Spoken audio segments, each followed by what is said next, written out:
আসসালামু আলাইকুম। Study box বিডিতে স্বাগতম।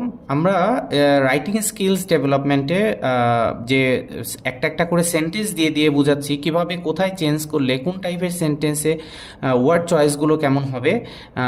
এ ধারাবাহিকভাবে তিনটা দিয়েছি, আর এটা হচ্ছে না দুটো দিয়েছি, এটা 3 নাম্বার।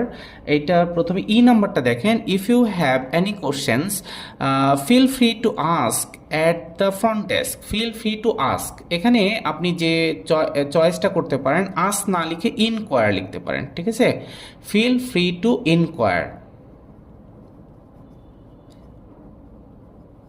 ঠিক আছে? আর পরেরটা দেখেন, if number, the situation needs immediate attention. Needs না লিখে আপনি কি লিখতে পারেন? নিডসের এগেনস্টে লিখতে পারেন আপনার requires.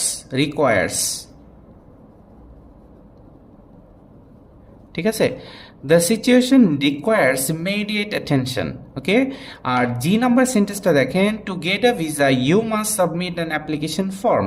Two get a visa, এই গেট না লিখে আপনি কি লিখতে পারেন? টু গেট আ ভিসা না লিখে টু অবটেইন। অবটেইন, ওকে?